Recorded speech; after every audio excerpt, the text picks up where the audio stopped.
Hello everyone, welcome back to my channel. मैं बबीता आप सबका बहुत बहुत स्वागत करती हूँ अपने YouTube channel Charkhi Dadri blogger पर।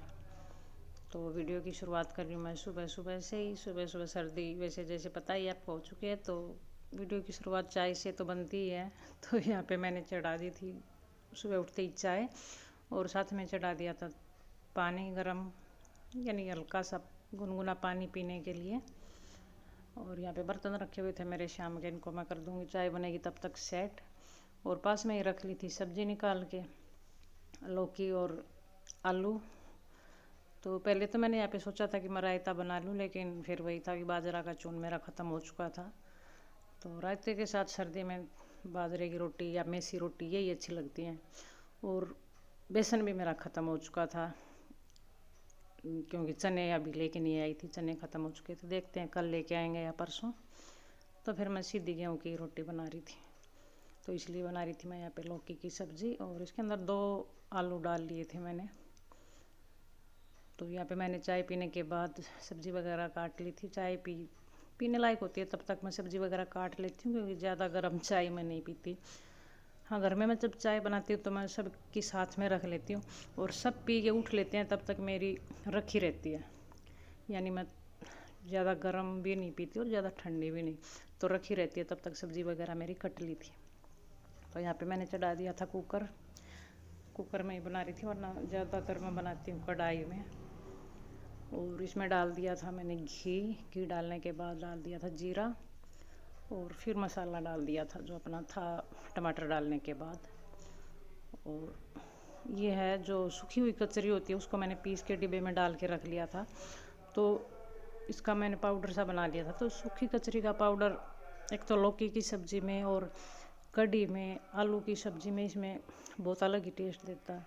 तो इस सब्ज़ी में मैं डाल लेती हूँ कभी कभी, वैसे हर बार नहीं डालती, क्योंकि जो अगर थोड़े बहुत बीज वगैरह आ जाते हैं तो फिर बच्चे नहीं खाते।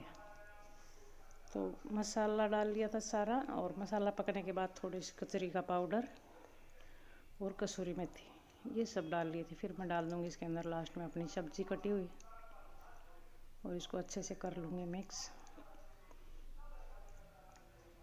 और थोड़ा सा इसके अंदर पानी डाल के और रख दूँगी इसको 2 से 3 सीटी आने तक। और तब तक मैं लगा लेती हूँ आटा वगैरह, बर्तन वगैरह कर देती हूँ सेट। और फिर मैं जगाती हूँ बच्चों को, क्योंकि उनका भी टाइम हो चुका है। तो यहाँ पे बच्चे उठ चुके थे, 8 बजने वाले थे। तो मैंने यहाँ पे उनका चढ़ा दिया था दूध गरम, और सीटी लगाने से पहले ही मैंने गैस को कर दिया था सब्ज़ी वाली को बंद, कि वही है कि खाना खाएंगे तब तक सब्ज़ी ठंडी हो जाएगी, तो खाना बनाने के टाइम ही मैं सीटी लगवा दूँगी। और तैयारी मेरी सारी हो ही चुकी थी। तो बच्चों को की क्लास शुरू हो चुकी है, वो बैठ चुके हैं अपने अपनी जगह पर। फिर मैं यहाँ पे बैठ गई थी, सॉरी, अपने जो चाय के बर्तन वगैरह थे वो साफ़ करने।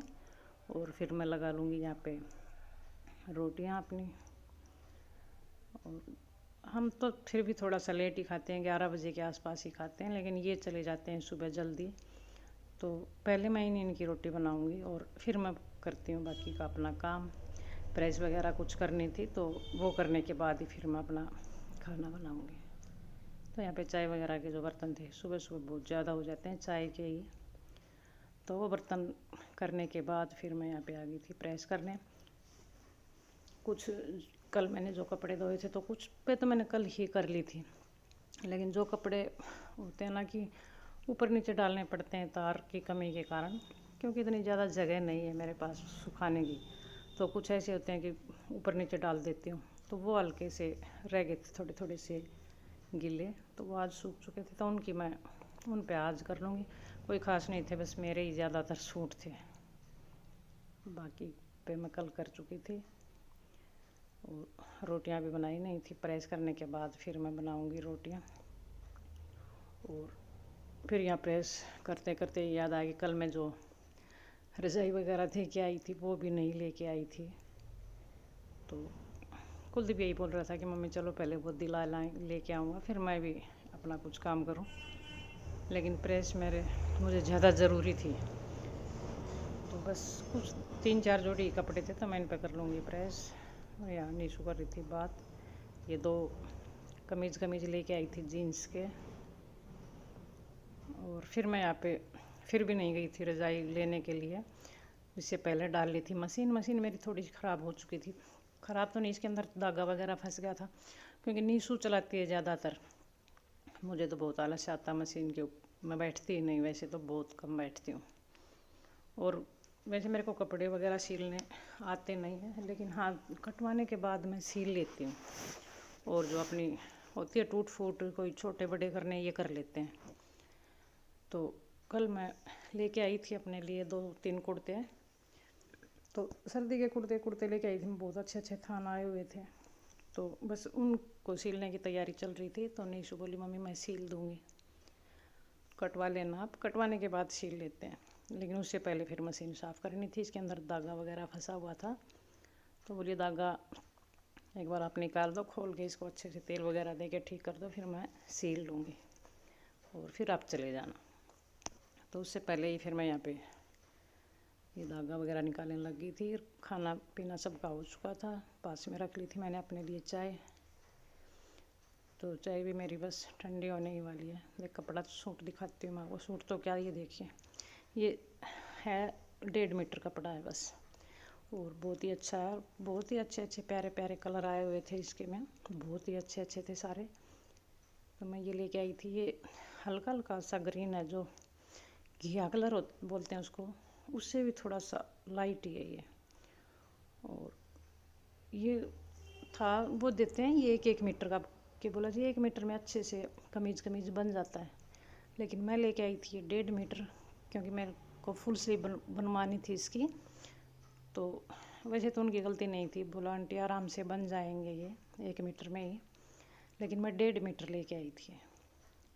और बहुत ही प्यारा कलर था, अच्छा था सर्दी का। तो ये पहनने के बाद फिर स्वेटर वगैरह की कोई ज़रूरत नहीं पड़ती। तो मशीन को साफ़ करने के बाद, ठीक करने के बाद, फिर मैं चल पड़ी थी अपनी जो रजाई वगैरह दे के आई हुई हूँ वो लेने। और यहाँ पे कुलदीप था साथ मेरे, बोला मम्मी सब्ज़ी वगैरह लेनी हो तो मैं भी दिला देता हूँ। लेकिन वही है ना कि बाइक के ऊपर 2-2 रजाई लेके, फिर मेरे को तो वैसे भी डर लगता है। बाइक पे मैं किसी के साथ भी नहीं बैठ सकती, हमारी बाइक हो और चलाने वाला तो कोई ठीक सा हो। कुलदीप के साथ तो वैसे भी मुझे चोट लग चुकी है एक बार पहले ही, तो मुझे डर लगता है इसके साथ बैठने में। तो मैंने कहा कि नहीं भाई, एक बार रजाई लेके आए, वही बहुत बड़ी बात है। तो वैसे तो ज़्यादा दूर नहीं थी, यहाँ पे आ चुके थे हम अंदर। और अब हाल चोटिन की मशीन वगैरह सब बंद थी। तो रजाई तो इन्होंने भर दी थी, लेकिन ये बोल रहे थे कि आंटी अगर आप 10 मिनट रुको तो हम धागे भी डाल देते हैं। फिर बोलो कुलदीप नहीं कहा कि मम्मी तो हम धागे यहीं पे डलवा लेते हैं, वही है कि कौन डालेगा, फिर ये रखी रह जाएंगी, 2 दिन 3 दिन लगे रहेंगे। और ये ले रहे थे 60 रुपये पर रजाई। तो बोला कोई नहीं डलवा ही लेते हैं। फिर वो हम यहाँ पे बैठ गए थे 10-15 मिनट। वो जो अंदर वो टेंट दिखाई दे रही, उसके अंदर बहुत ज़्यादा औरतें काम कर रही। तो बस हम साथ में धागे भी डलवा लाए। फिर यहाँ पे आके कर रहे थे जैम्बो के साथ मस्त कंप्यूटर पे कोई वीडियो चला रखी थी डोगी की, तो उसकी आवाज़ सुना रहे थे इसको। तो इसको लगा कि बाहर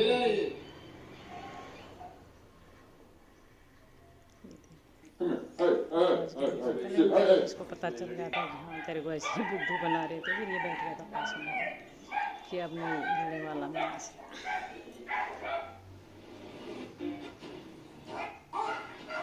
किसी चीज़ के ऊपर इतना अचानक से कान खड़े कर लेता है ये।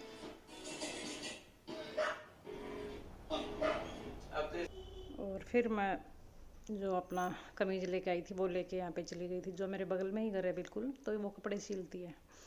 तो ज़्यादातर मैं इसी से सिलवाती हूँ, कुछ गाँव में भी भेज देती हूँ, वहाँ भी सिलती है।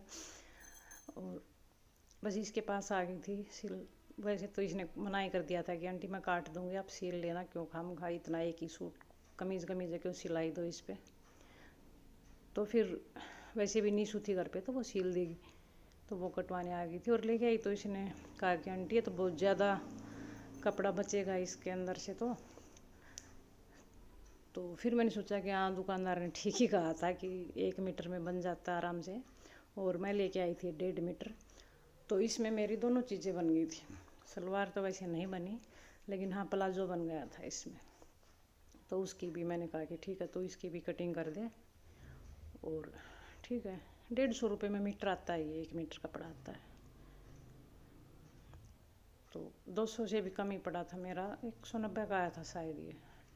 तो 190 में सही है, गर्म सर्दी का सही गर्म सूट तैयार हो जाएगा मेरा। तो कटवा के लेने आने के बाद नीशू सोई हुई थी, अभी उठी नहीं थी। तो उसको मैंने बोल दिया था कि, और वो तब तक तू चाय बना, तब तक मैं प्लाजो तो सिल ही लूँगी, क्योंकि क्या है उसमें तो बिल्कुल सीधा टाका लगता है। और फिर कमीज़ सिल देगी नीशू। तो फटाफट से सर्दी का एक सूट तैयार, और दूसरा उसके पास ही रख के आई थी। वो बोली ये मैं बाद में काट दूँगी, तब तक आप इसको सिल लो। तो बस यही है कि बिल्कुल हल्का हल्का। वैसे अगर फुल सूट लेते हैं दुकान पे जाके सर्दी के, तो 700-800 से कम तो आएगा ही नहीं, बिल्कुल भी नहीं आएगा। और वो फिर होते भी ऐसे कि वो खुजली सी होने लग जाती है ना, जो गर्म सूट होते हैं उनसे। और ये बहुत मुलायम और मोटा भी खूब है। और बाज़ार बिल्कुल भरा पड़ा इन कपड़ों से अब, और सस्ते के सस्ते बिल्कुल। और इसमें कोई कमी नहीं होती। पिछली बार मैं लेके आई थी सर्दी में, तो एक सूट मैंने सिलवा भी रखा है ऐसा ही। तो बहुत ही गर्म सूट है, बहुत ही अच्छा लगता है मेरे को तो ये। तो बस अब की बार ज़्यादातर मेरे पास यही सूट होंगे। तो बस प्लाजो मेरा सिल ही चुका है, और नीशू उठ चुकी थी। और वैसे तो शाम हो चुकी थी, 5:30 होने वाले थे। थोड़ा हल्का हल्का सा अंधेरा सा हो चुका था, लाइट जला रखी थी मैंने। लेकिन देखते हैं, कुछ थोड़ा बहुत करती है तो ठीक है। वही है, बच्चों के मन की मर्जी होती है। सब्ज़ी वगैरह आज कोई ख़ास बनानी नहीं थी, इतनी वो नहीं था, क्योंकि मंगलवार था। तो दाल और चूरमा बनाने वाली थी। तो यहाँ तो कुलदीप चूरमा बना रहा था, और बच्चों की बातें सुनवाती हूँ मैं आपको। सोचो कोई देखेगा तो कैसे तो खानी है इसका। कुलदीप चूरमा का टेस्ट कर किसी ने पता है,